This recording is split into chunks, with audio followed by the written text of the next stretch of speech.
Hey, so today I'm going to be doing a review of the Fitbit Versa 3.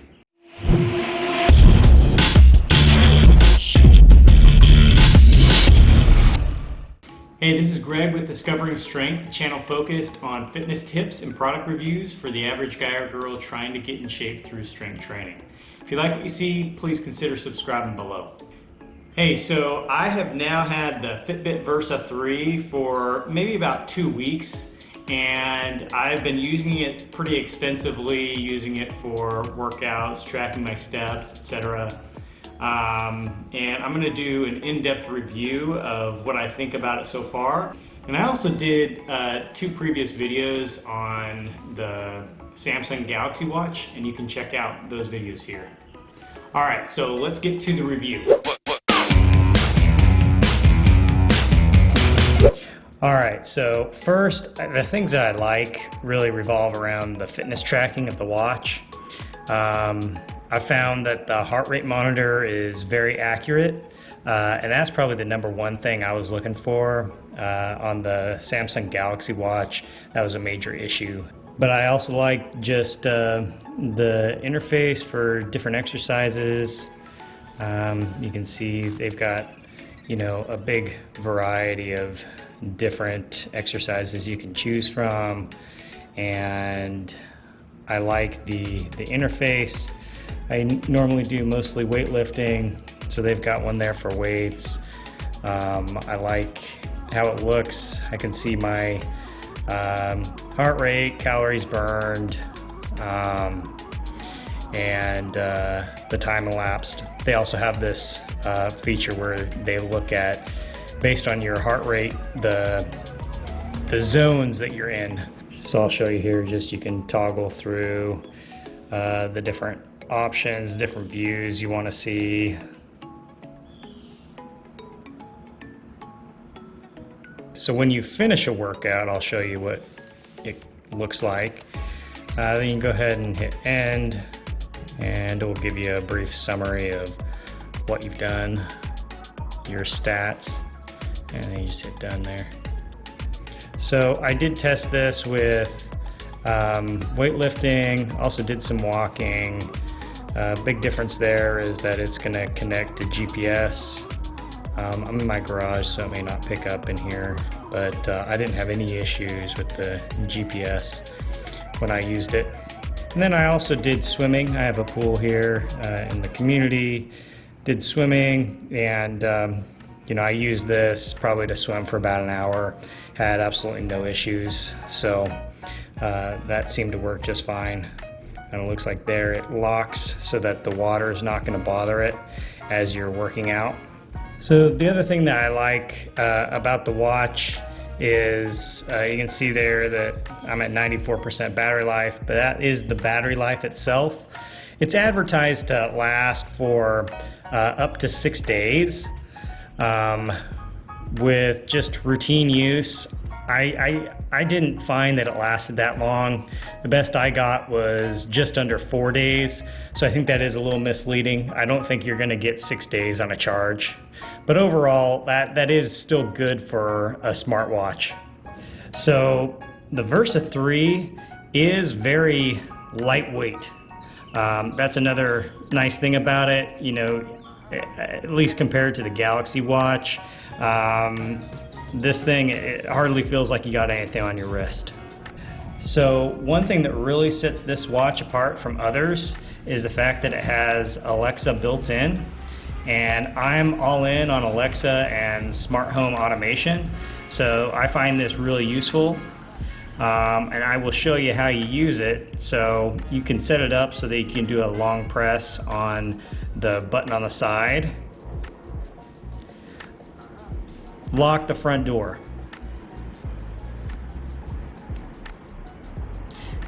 And it will take a few seconds there.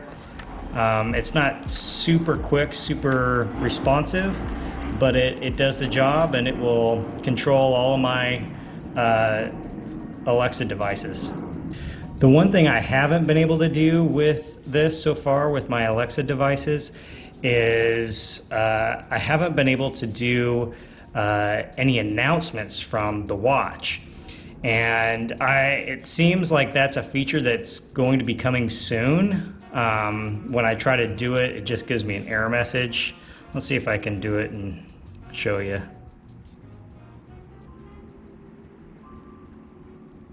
Make an announcement.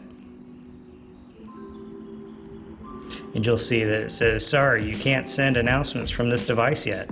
So that makes me think that they're going to come out with that feature later on. And I saw some reviews of the Versa 2. It also has Alexa, but there were some issues with the microphones and not picking up people's voices all that well. I haven't seen that to be a problem with the Versa 3. So far I think it works out pretty well. Alright, and the other thing I like is the Fitbit app itself. I think that there's a lot of functionality in there. It allows you to record your data, keep track of it, and look back at all your trends. So I do think that that's helpful. You know, so you can see my sleep there, you see all the graphs. I think there's a lot of capability built into the Fitbit app, so I do think that that's a nice feature. Also, it's compatible with a lot of third-party devices. So for instance, I use a smart scale, and I like that it just syncs automatically with my Fitbit app, and I can track that. All right, and the last thing I like, and I think this is one of the main features of having a smartwatch, is getting notifications on your wrist. So actually, perfect timing. I got a notification of a message that I got, and you can see that that's how your messages are going to appear on your screen. I think that works really just as well as any other smartwatch out there. The biggest thing I really don't like at this point is this band. I think the band is absolutely terrible. I mean, the material is okay. It's lesser quality than the Galaxy Watch band that came stock on it. It's comfortable enough, the material, but I'll show you what I really hate about it, and that is just the way you have to put it on. It is clumsy. So it's got this little locking mechanism here, snaps into place, but it's got this thing where you've got to then put your band down inside there, and my biggest issue is it just ends up pulling my arm hair, and it's really uncomfortable and really clumsy.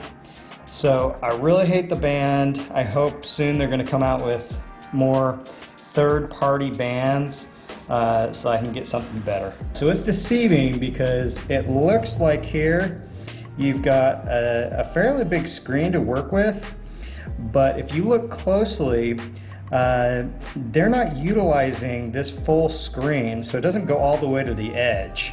Alright, so I just put on a new watch face there so you can see that they're not using that whole screen, so that's disappointing.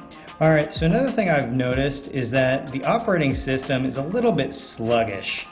It's not super responsive. So for example, I hit my little today icon and it'll take a little bit to load. That's not a big deal right there, but in just using other apps, I've noticed that it's sluggish. Alright, the other thing I really hate actually on this watch is the invisible button. So you can't see it there, but the main button you use for the watch is just like a sensor on the side. And it's really clunky in my opinion. I wish there was a physical button so you could actually feel where it is. Alright, now the last thing I really dislike is the charging cable. This is what you get. It doesn't come with the wall outlet, so you'd have to reuse one you've already got or buy a new one. But it works fine. It charges quickly, but you have to use this little thing, attach it in the back. And as a point of comparison, On the Galaxy Watch, it came with this wireless charging cradle. So I'll just show you here. You know, you take the Galaxy Watch, you just pop it right in, and boom, you're charging. So that's a much better design. I wish that Fitbit went that route. Right now, it's really clumsy to use this charger. Alright, so my overall recommendation is I do think that the Fitbit Versa 3 is a great smartwatch, especially for the person that wants all of the fitness tracking capabilities of any other of a Fitbit device or a smartwatch. I think it does that really, really well, and that's the main reason that I switched from Samsung to Fitbit. So I like it. It's not perfect, but I do think that it is a good smartwatch. Alright, so that does it for the review of the Fitbit Versa 3. Let me know in the comments below if you got any questions, and we'll see you next time.